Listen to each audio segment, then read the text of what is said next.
Well, hello, and welcome to the lecture for week 5 of ORGL 5005, Leadership and Organizations, where we will be starting our 2-week exploration of leading the organization. This lecture talks about how we lead by using effective communications to help move our organizations towards becoming a learning organization.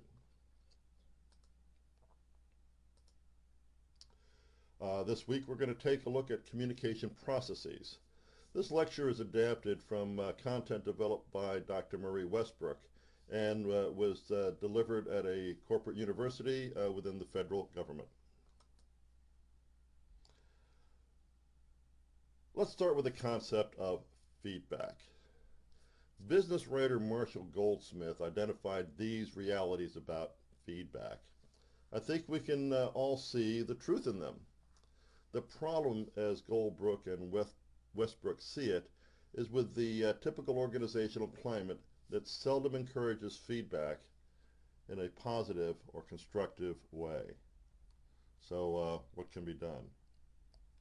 Well, Westbrook identified a hierarchy of communications that, as its fundamental basis, starts with giving and receiving feedback in an effective, constructive way. As we have all experienced feedback, it can be very curt, to the point, and usually negative. Cut that out!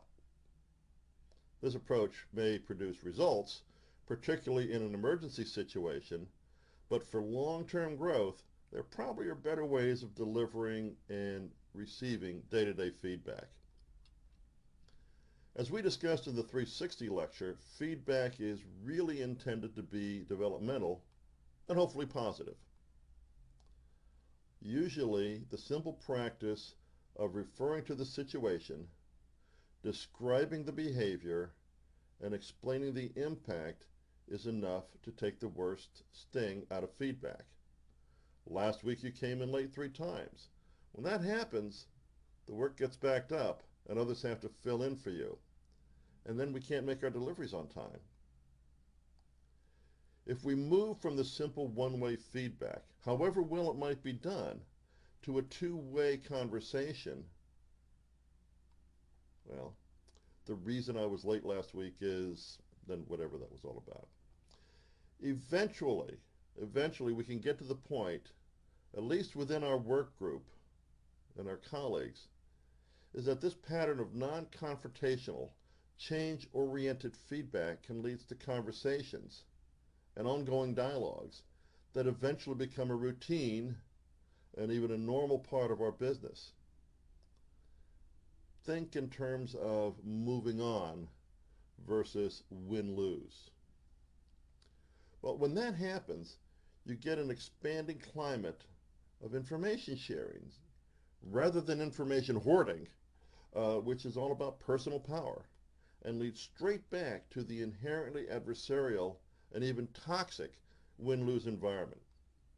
And that is the tipping point. Shared knowledge and experience become part of the organizational base, and eventually you get to a pervasive culture of learning as a path to success throughout the organization. Can you think of a situation where that perhaps has or has not occurred? So what needs to be in place to start the process? For feedback to be well received and lead to improved performance or behavior change, how do you get there? Well, here's how. A relationship must be in place. That establishes the credibility. You accept feedback from your boss because you have a relationship. Your boss presumably accepts feedback from you because of your relationship. Somebody on the street who you have no idea, there's no credibility, there's no relationship. The information is specific.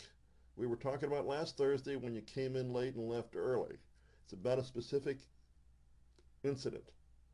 That gives it validity. Yeah, I was late. Okay. Provides a clear focus.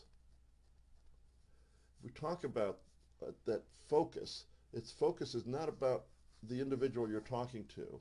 It's about the situation. And that can more easily lead to behavior change, which is what we're really looking at. I don't want to just beat you up. I want you to change your behavior. Okay?